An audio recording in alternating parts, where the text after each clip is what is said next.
Hi everybody, I'm Jim Setzer and welcome back to Images by Design Studios, our Photographers Workshop series, and tonight we're going to talk all about filters.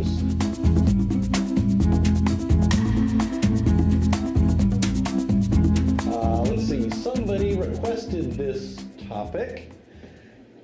And so it's not something I use a lot of, but I'll share what I know, and I bet there's all kinds of input, comments, and questions from the group. So let's get started. Hey, do you know why Judith's not here? She has no filter. Yeah.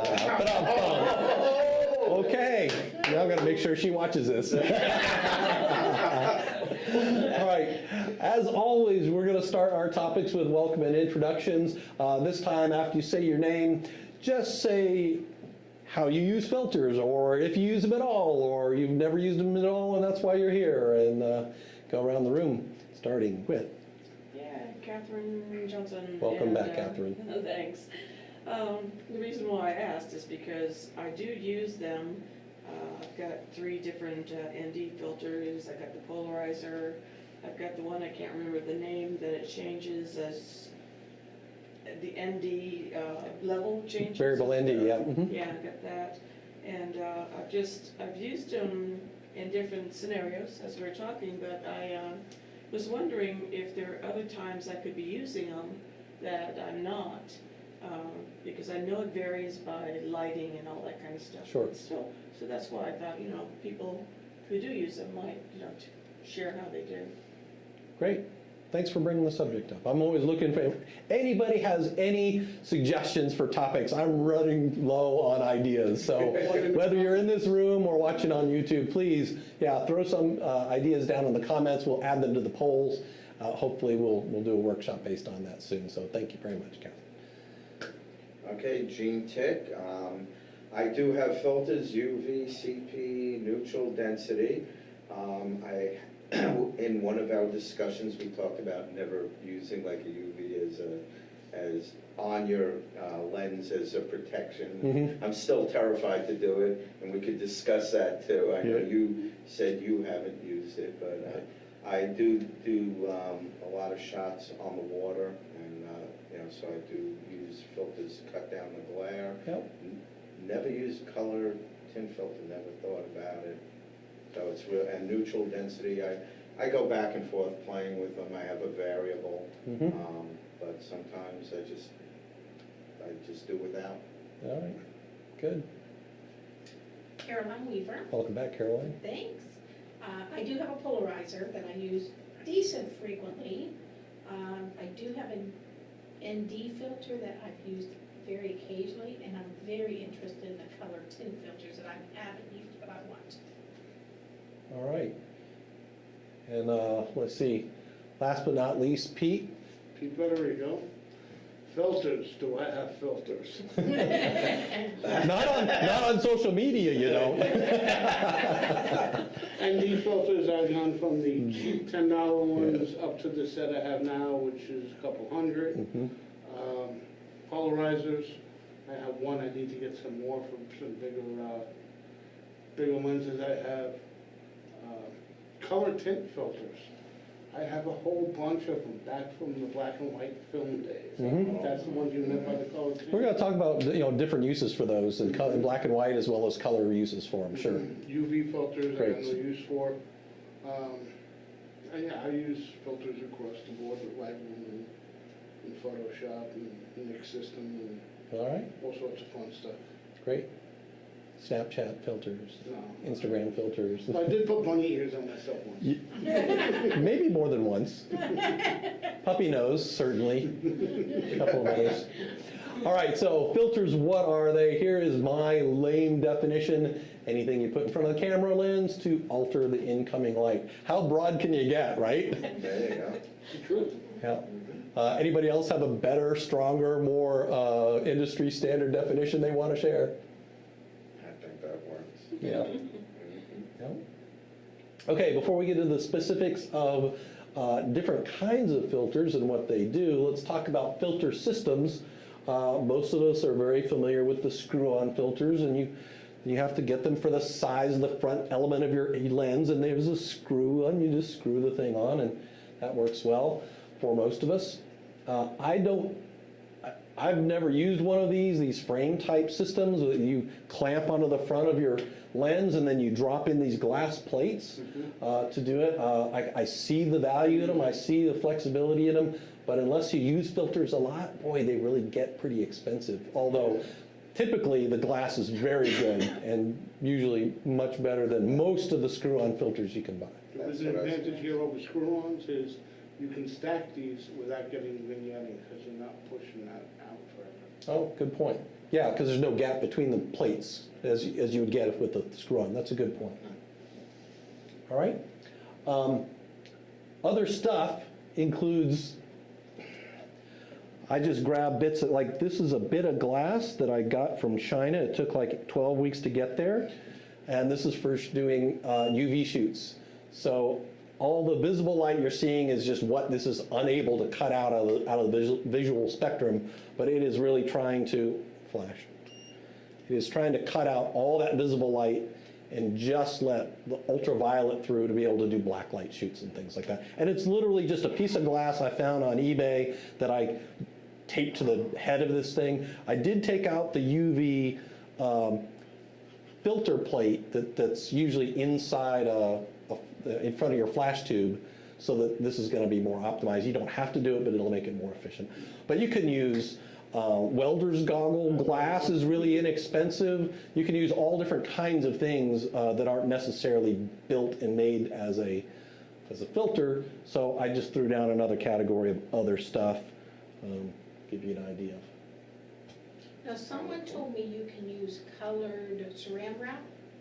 Like at Easter time, they come out the green, the yellow, the... Yeah, you I can. haven't tried it. The thing is, there's no consistency in it. When it's goes through a process and it's actually embedded in the glass, there's going to be a consistency. So one lens to the next is going to be good. You get those gelatin sheets, and even from one area to another, you're going to have a slight variation. So you have to play around with it a little bit. If color consistency is not a problem, you can use it.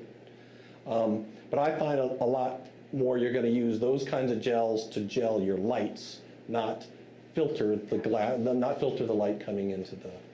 Okay. In fact, that actually might even be a whole other workshop topic, because I use gelled lights not just for that, red cast, blue cast kind of moodiness, but also you can do really interesting things by gelling the light you're lighting your subject with and not having it affect the background light, and then you can do color shifts and do neat effects. So maybe that's a follow-on topic, to use gels and compare that with filters, which are on the glass, not on the light. Yeah, we should talk about that, because I know LED lights with all the variables that you can do. Mm-hmm. And I did stage lighting, and we switch all the light, color with one light. They doing that for photo now? Well, you can get, I've got gel sets, just like you'd have on a Leica or some Yeah, other. oh, no, Leica just light. the actual LED Oh, shift. yeah, Are they yeah. doing that? Oh, yeah. Yeah, most of this, even the less expensive LED studio lights you have at least two tones, if not a variable color cast. And what they do is they just basically have arrays of different colored LEDs, and they brighten or lower that bank of lights to give you a slight shift in color. That's what I used in stage lighting, and I just thought about that before, but that's another subject. Yeah. Any other filter systems people can think of? I did make, like you said, out of the welder's glass, Mm-hmm. and had somebody 3D print me a cowling, kind of like that, just a frame. Oh, yeah. That it slides in, and I got some rubber bands and just rubber band it to the camera. Mm-hmm. And it worked great to cut back the light with a disgusting looking brownish green. Oh, yeah. to it. Even with a white balance card, I couldn't get rid of it. Oh, yeah. Yeah, well, you're going for the effect, not necessarily trying to replicate color. Well, When then you're you using turn it black and some white. kind of glass that isn't designed for that. We'll talk a little bit about And then you that. turn it black and white and it looks pretty. Yeah, there you go. Right, there you go. Yeah, there you go. All right, so the first kind of filter I wanted to talk a little bit about were color tint filters. So what they're going to do is they're going to add a color cast to the incoming light. Let me turn See that little, this is an FLD for fluorescent light filter, and well, besides giving your image a purple cast, if you were to take if you take this image in like neutral or daylight, this is really designed to be used under fluorescent light, because fluorescent light turns everything cold. This really warms it back up again, gives skin tones their proper color cast again. Or tries to. Tries to. A blue, I don't think I have like a Starlight B or anything like that, but a blue tint would be something you would, filter you would put in to compensate for the warm color of tungsten or incandescent light. So you got different colors of these filters that you could use.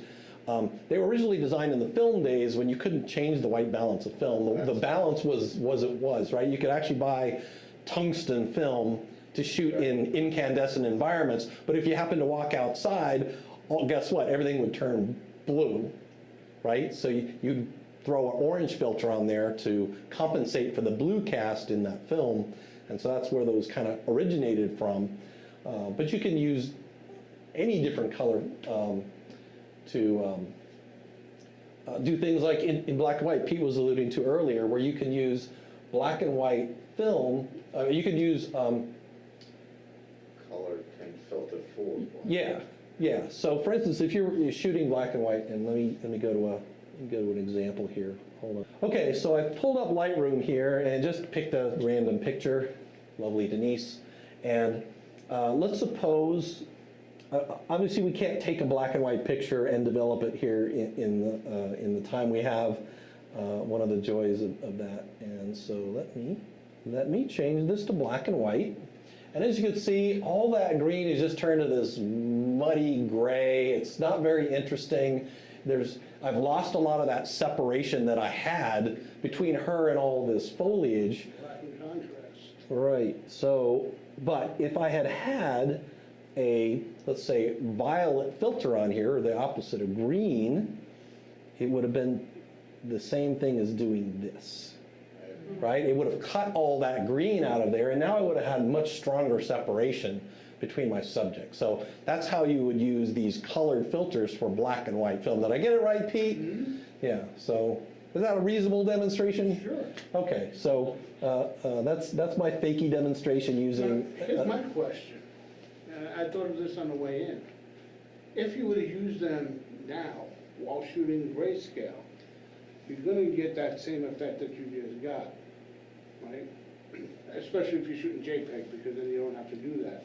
But if you're shooting in RAW and then bring it in and convert it to black and white, is it going to be that, or are you still, you know what I'm trying to say? Is it going to be all? Yeah, well, it's still shifting the luminance of those color bands, so you would think you would end up getting a similar kind of effect out of it. I don't know. I mean, we're going to have to play with it and find out. Yeah, we'll have to do a digital black and white comparison shoot, and with the same filters on, and see what happens when we get it back to the ranch. That's a. In fact, I got one that's it's an orange filter with a hole drilled in the middle.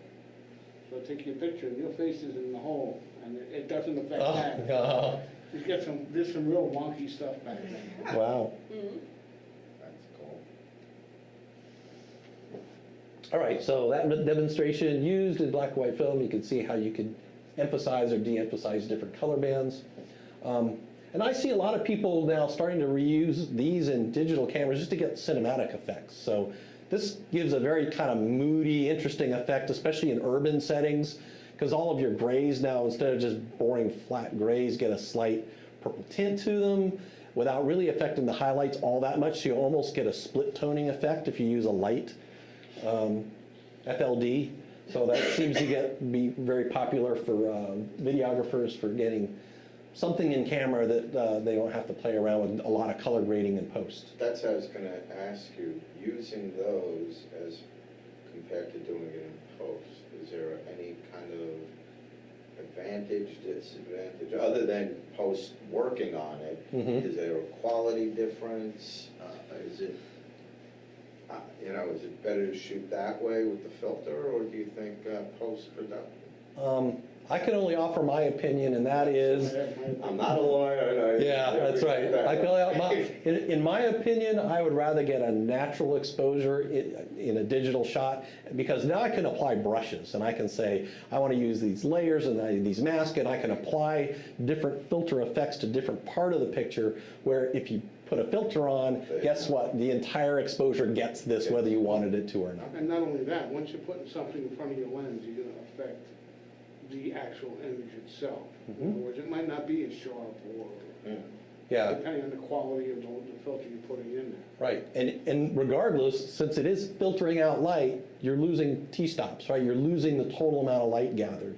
So if you're trying to get, if you need a lot of light, because you're trying to shoot at a smaller aperture, or you're trying to get, whatever, then, high shutter speed, then, of course, everything you add in front of that's gonna degrade your ability to use your camera's settings to your greatest creative effect.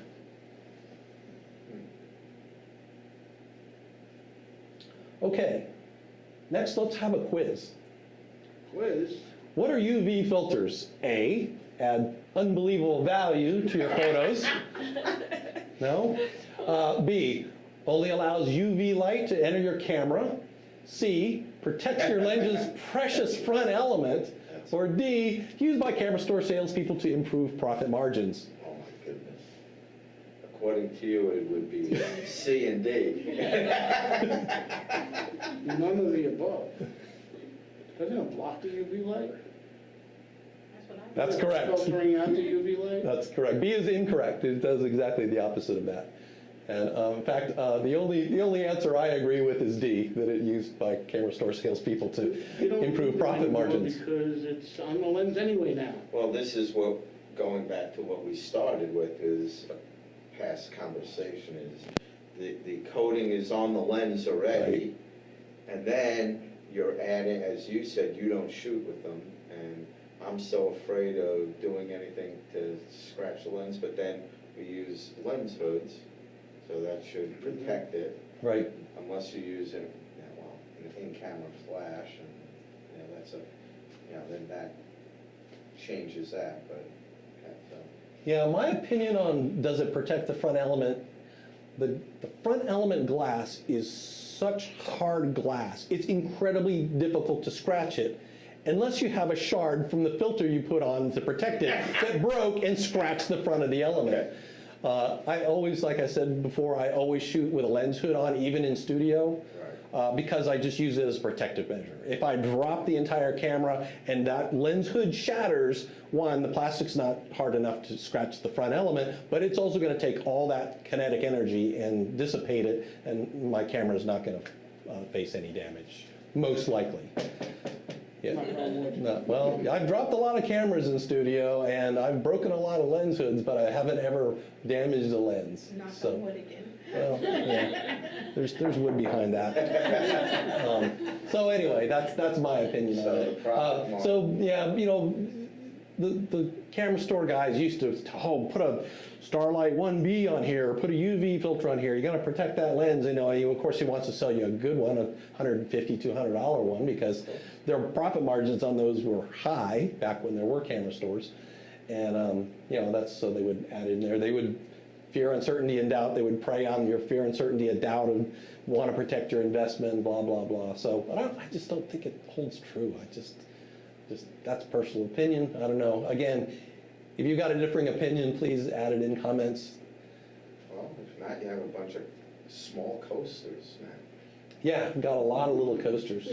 But you know what happens? You know where most of these came from is I'm buying something else and it came with like a little filter kit as a compliment. It tells you the value of most of those filters. And as you can see, most of these filters have never been taken out of a little plastic baggie because I just don't use them all that often. Okay, so- Anybody have a valid use for a UV filter? Well, now that you brought this up Coaster. again. Coaster. Now, back in the film days, they had a use because the emulsion would react to UV light just like visual light. The emulsion didn't care that our eye couldn't see the light. It was light and it was going to affect the exposure. So UV filters sort of had a place back in those times, especially if you're shooting outdoors in bright sunlight landscapes and such. You would get better, sharper, more contrast if you cut the UV down with a UV filter. But in the digital age, you've got a UV filter, it's already in front of there's already one in front of your sensor, and there's one coating on the front of most lenses. So you just don't need it. Just adding one more layer that could affect Yeah. the quality of your shot. Yeah. Which is what you brought up in Yeah. the past. Right. All right, so they all have to come off. All right. Enough on UV filters. CP, circular polarizers, primarily cut glare. And since I didn't have time to go and find a decent example of this, about 10 minutes before you showed up, I went out to the front and I took this picture of my car, and as you can see, without a CP, I get all this glare, including my groovy little logo, plug, plug, plug. It's just with my camera phone. I just took the CP and I held it up in front of there and twisted it around until voila, all that glare was gone. So there you go, cuts glare. You mentioned before you shoot a lot of pictures of water. That is great for removing those specular highlights. What else do you use your CP for? Coaster. A coaster? All right. Other than that, is there anything? Oh, it's gonna blow up your skies. That's what I was Blues the gonna say, skies, doesn't yeah. it? Yeah. Mhm, sky. yep, it does. It sort of helps you with water and actually seeing through it for like photographing Yeah, fish and stuff. glare, exactly, yeah. Haze. Mhm. It's gonna cut haze a little bit. Does it? How does it do that? Because haze isn't like haze isn't a two-dimensional thing. It's not like a surface glare. I don't know. Again, I don't use CP all that often, so. Well, go out with your cell phone and I'll get the hose. Oh, okay. Well, that's not haze. That's those are water drops. But I mean, all right, fair enough. You kept your phone on. $10? Yeah, oh, that's it. That's another way to raise money. That's right. Your phone goes off during the workshop, another $5 in the kitty. All right, so circular polarizers. The reason they're called circular is because they're on a pivot. When you screw this onto if this is a screw type, you screw this onto your lens, and then you can see this, you can spin that around, because what a circular polarizer, it has got these tiny little lines, and it takes the three-dimensional pulses of light and it slices them into making them one-dimensional. It polarizes them, and that's how it cuts the glare. So what you need to do is be able to spin this around until whatever angle that glare is coming in from can get canceled out. So that's why they're called circular polarizers. If you get these frame-type kits, that whole frame will pivot. And so you place till it falls out the bottom. Well, I think most of them have little clips and clamps that hold the plate in place. So even after you slide it in, it's unlikely, unless you're careless, that it's going to fall to the floor. But you can then rotate that and get the same kind of effect.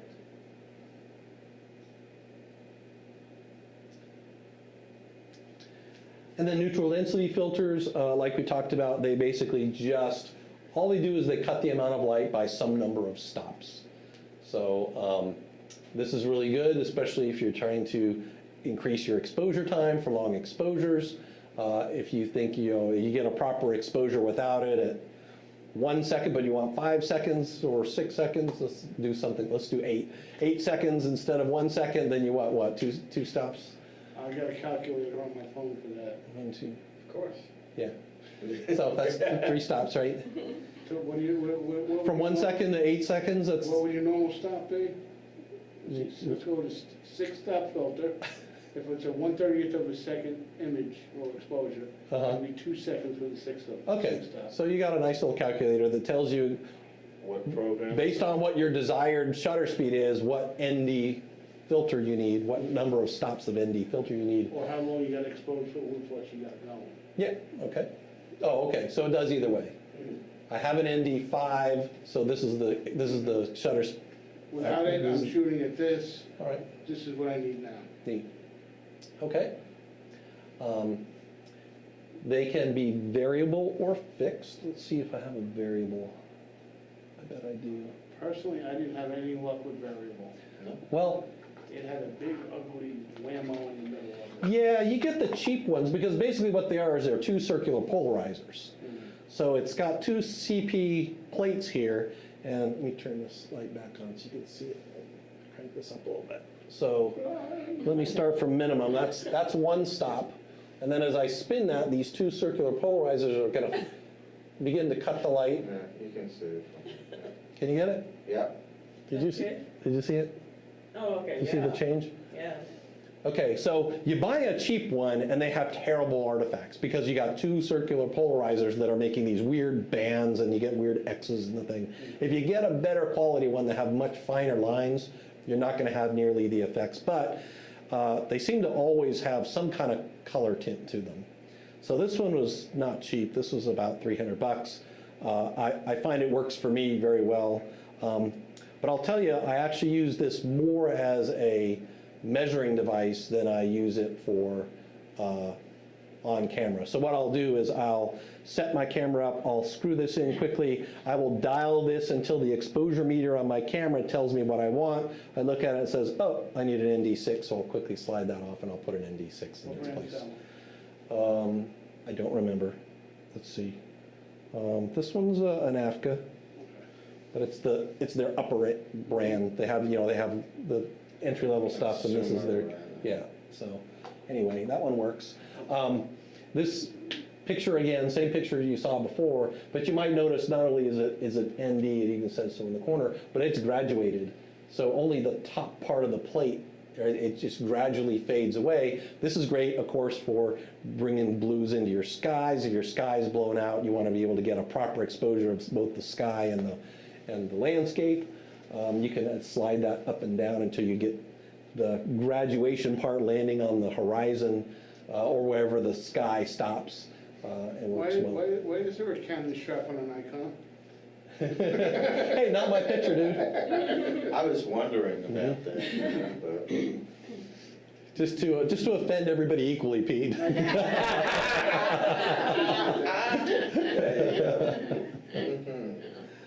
All right. What else do people use ND filters for? Stopping water. yeah. Yeah, Waterfalls, yeah, exactly. Yeah, you want to increase your shutter. You want to increase your exposure time or slow your shutter down so you can slow water, add motion blur or whatever you want. You shoot that in a sunny day, midday, and your camera wants to shoot it at a 30th of a second or whatever, and you want 5 seconds, and so you add neutral density until. If you stack a 6 and a 10 and make it a 16, you can get to your clips. Unless you have one of those groovy lenses with the built-in filter slides, then you end up melting the camera, melting the lens instead, and you don't want that. Yeah, so some super tellies, because their front elements are so ridiculously huge, they actually have filter slides, little slots down near the base, down near the mount that you can drop filters in. Those are typically very expensive lenses, and it's hard to get just the filter you want. And they get more expensive when people try to shoot the eclipse with just that little guy in the back. Yeah, like I said, it melts the whole lens down, and oh well. Well, I've shot waterfalls, the ocean waves, streams, get the glassy effect on everything, but I was wondering what else besides water would you use it for? Clouds, For what? clouds. Clouds, okay, Yeah. yeah. Well, But- anytime you want to introduce a little motion blur. So motorsports, I put ND filters because those are shot in the middle of the day. My camera wants to shoot the very high shutter speed. Of course, I want the car to be crisp, but I want a little motion in the wheels. I maybe want a little bit of motion blur in the trailing edge of the car to give those kind of cartoon motion lines to it. So, anytime you want to capture motion. I've shot a field of flowers with a barn in it. So the barn is crisp, but the flowers are all kind of blurred out. Oh, yeah. One way because Yeah. of the breeze. Mhm. If you're out in bright sunlight, I can't really get up for sunrises. I can do sunsets, but not sunrises, so I shoot a lot in the bright sun. Will it help with that? I really haven't done that in no, not water, but just maybe a landscape, Like up at Shenandoah Mountain So or like a- whatever. yeah, mountain or Well, what effect forested are you trying area. to It's get? just Yeah, bright right. sun and you're not getting the colors, or you're getting too many shadows, will it adjust, will it? No, I can't fix any of those daylight, no no diffusion problems. Right. But like I said, all it's gonna do is allow you to have more range of options with your shutter speed. Okay. And like we mentioned, anything you put in front of your camera is gonna change the quality of the light. Even the best of these, I think that's a Lee filter system, even the best of those, the best quality glass, are gonna have some artifacts that are gonna introduce. My to your camera. advice to anybody looking into it, don't go for the cheapest one just to have something. Because what's gonna happen is you're not gonna be happy, and you're gonna put that in your bag, and you're gonna go buy something a little bit more expensive. And you're not gonna be happy, and you're gonna go out and buy some, and you're gonna wind up with $100 filter, and it's good. But you're not gonna be happy, and then you're gonna go start looking at Lee filters, and you're Yeah. gonna be $500-600 into it. So this isn't something you take lightly, it's something you wanna shoot that style. It's not gonna, you're not gonna use it once and put it in your bag. Yeah, I think you really have to say to yourself, I'm not able to get the shots that I get, and it's because, and I know a particular filter, whether it be a CP or an ND or something, can correct where I'm absolutely unable to get the photography that I love. One other use you can do it, broad daylight in a busy street. Oh, And you let the people ghost right through your pictures, and if you leave it exposing long enough, or you take enough images and stack them, you can get a empty street. Empty Manhattan Street in the middle of the daylight. yeah, and that's any tourist attraction. Go to the Taj Mahal and there's 10,000 people running around, and you get that long enough exposure, and they won't completely go away because people will stop and stand in a spot for long enough, and they'll still have a little bit of a ghost image, but because that was just a small part of the overall exposure, you'll ghost, and actually can create a kind of an interesting effect. We have this weird ghosty people walking around. And so, it can be used artistically. I started cheap, and right now I've got, I think it's Breakthrough. Is that right? Breakthrough? B&W? Yeah. No, it's not B&W. Oh well.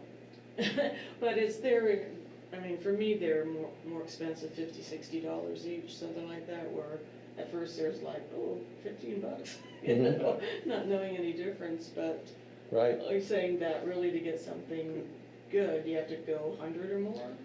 Oh, well, it depends on the type of filter, it depends on the size. So it's, if you're going to use a screw-in system, you're going to have to match it to the front element of your lens or lenses. Mm-hmm. And if you're like most of us, we have different lenses, have different front element sizes, so you may have to get 3 or 4 sets of them if you want a full set for everything. Or you go with one of these adjustable systems here that can clamp down to a couple of different sizes, or have reduction rings or enlargement rings, so you can buy the filters for the largest size you have and have step down rings so that you can put those larger filters on your smaller lenses. You do start getting vignetting now. What's that? You will start to get vignetting if you have to step it up or down too much. Well, you certainly, if you have to step it up because your front element is bigger than the lenses you get, but if you get your filters for the largest front element you have and you step them down, all you're really doing is not using all the filter. Now, buying them, there's these key things that people are talking about. It's like so many coatings, what are you looking for? See, the good Or is that ones outside this topic? The good ones don't have coatings. The good ones, the coating is baked into the glass. Okay. It's not like a sticker or something that Right. painted applied to it. It's in the glass. So in other words, again, cost, if it's a cheap one, it's not gonna have, it may not have the good coating, or baked in, it may not be baked in. I guess. I've gotten plastic ones when you pick it up and realize, is supposed to be a bubble in the middle? Again, it's Yeah. what you're paying for. Yep. If you're not sure, I'm sure there's a YouTube video for the brand you're looking for that somebody's compared it to, some of the industry standards, and given some opinions on whether they thought it was worthwhile or not. A good place to start though, using the step-down rings, is like an 82 or 77. It's a good place to start with your first one. Because a lot of people, I know Nikon, they're big with the 82 on the filter size. 77 is still the standard ring size for the 7200, which is, That's you a know, good your place to typical start, portrait. because most of your other lenses are gonna be smaller than that. Yeah. 82s are that's gonna be for your super tellies, you know, your big, 400, 600 millimeter tellies, because they have to have a bigger element just in order to be anything below like 5, 6. So, yeah, Who shoots a waterfall that far away? A lot of people, sometimes you can't get any closer to them, they're blocked off, you can't get off the trail or whatever, or there's physically no way to do it. Look at Iceland, look how far away you are from all those on really. the other side of the lake. Yeah, Yeah. or the other side of the river, or the glacier, or the whatever. So, yeah, I think if I ever managed a trip to Iceland, I'd bring a 600 millimeter. Aren't we doing a workshop up there? Oh, yeah, let's do it. Okay. All right. Okay, so we got all these lenses, we got all these filters, and we filled up our camera bag with all this glass. Let's talk about alternatives to using all these filters. For doing color tints, we already know we can use Lightroom and Photoshop to do adjustments. You saw the little one I did in the demo earlier.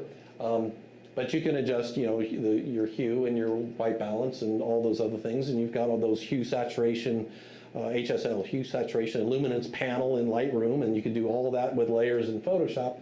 So a lot of the color tint stuff, not only can you do exactly what the filters can do, but like we said before, you can do it with masks and brushes and things, and affect various areas of your picture, and do it without affecting other regions.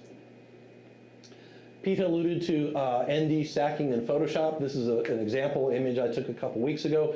The wind was blowing, the water was really choppy, those clouds were zigging past, and so I didn't have my ND filters with me because I really wasn't there to get this shot. I was there doing product photography, lifestyle shots, and I just happened to turn and say, screw it.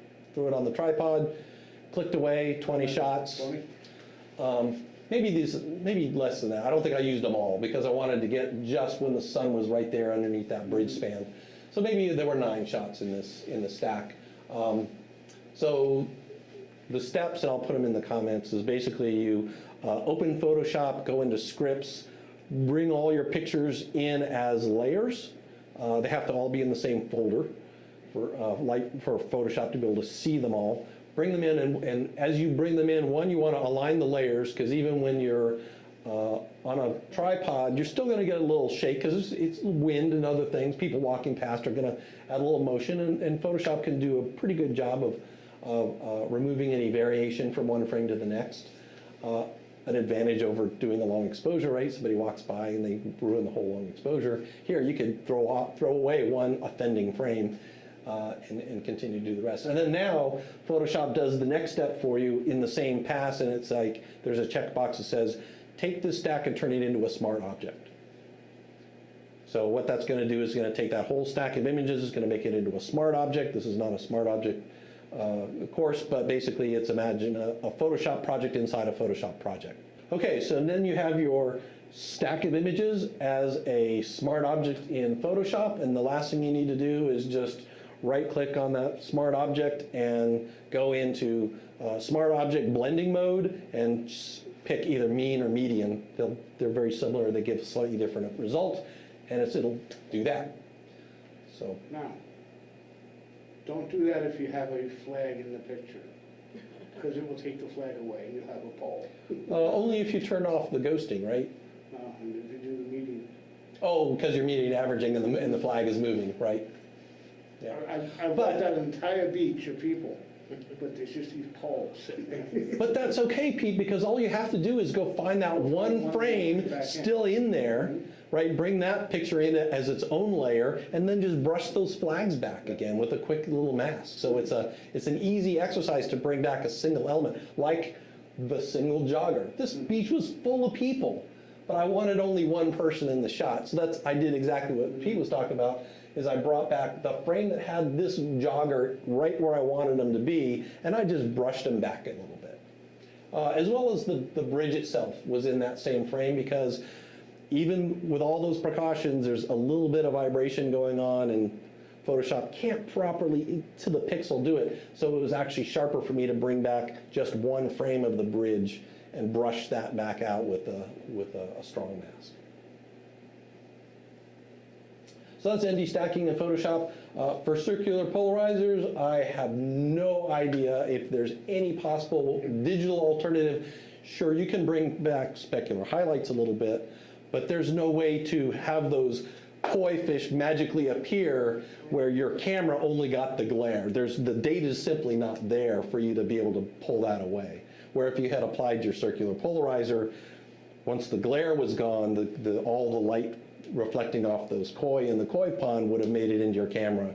You would have been there. So highly recommend you always keep a CP in your bag, because that's one I have absolutely no idea how you would recover from digitally. Dehaze is even going to help you with It won't have, yeah, the data's not there. If the data were there, you could do something. Right. But with the data not there, there's just not anything you could do. Any other digital alternatives you guys use when you don't have your filter or don't want to use your filter? It's, if I don't have my filter with me, sometimes I will, I don't know if it's stopping down, stopping up, that number thing, but I'll go to like an F16, F18, and I'll be on a tripod, of course, and then I can drop my shutter speed way down. So do that. I'll put my ISO as low as I can. Yeah, if depth of field isn't a concern because you're doing like a big landscape, that's Yeah, perfectly big acceptable. Until you get to the point where you're suffering diffraction, right? So the very small apertures start to get unsharp because of diffraction. Another topic maybe for another workshop. But so you need to be careful going anywhere. On most lenses below f16, you're going to suffer diffraction. It's just going to get soft. So. Anything else? Pete, you look like you got a Come on, comment back Pete, there. you always have I mean, something. you're showing Lightroom, Photoshop, there are other software alternatives to. Oh yeah, you mentioned Nik filters and some other things to do cinematic effects. Yeah, I'm giving the most common tools out there, but you're right. You know, the Aurora, the Macfoon, what are they called now? Skyrim, whatever they're called now. Their whole editing suite has got a lot of really interesting filters built into it that you can do some pretty amazing stuff with beyond just this stuff. But I'm just giving some examples on how you could just use common tools to be able to do what you used to have to rely on these filters for. Carolyn, you had mentioned that you wanted to talk about when you get these things stuck. Yeah. Right, so probably all of us have screwed one of these onto your front of your element a little too tightly, and so let's talk about our favorite techniques to getting them loose. Something as easy as just dropping a rubber band around here might give you enough grip to break that loose. I have just a rubber pad that's for taking jar lids off. I'll take and push it down on there. Sometimes that'll get it out.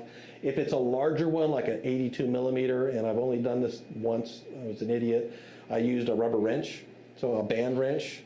You can get it in, and you can just get in there and twist it off. Now, my problem is usually circular polarizers. Yeah, because you it's can't grip turning it, on right? you. Yeah, you're trying to do the rubber band thing, and you can't quite get it on both of them. Yeah, you got this tiny little ridged area that's usually not wide enough. So a technique you could use for that, if you can't get a rubber band or a band wrench or anything on there, is seal it in a bag and put it in your refrigerator for a couple hours, the whole assembly. Don't put it in the freezer, not the freezer. That's too much, and you could damage your lens by dropping the temperature too quickly. I would just put it in the refrigerator, maybe even overnight. Just give it plenty of time. Don't worry about it. You want to protect that investment in glass, and that might be enough to shrink both the the metal here as well as the metal lens, and it should very easily come off. But the lesson is you don't need to put these things on tightly. Once you feel even a little bit of resistance, just stop. I You found make it. filter wrenches, Yeah, designed just for taking them off. yeah. I bought some of those, and I didn't know how to use them or something. And be careful, because you can loosen the front element of your lens. Mhm. I've seen it. Yeah, I found out that what I was probably doing, because I don't screw it on that tight, is that when I'm taking it off, that I'm holding it too tight.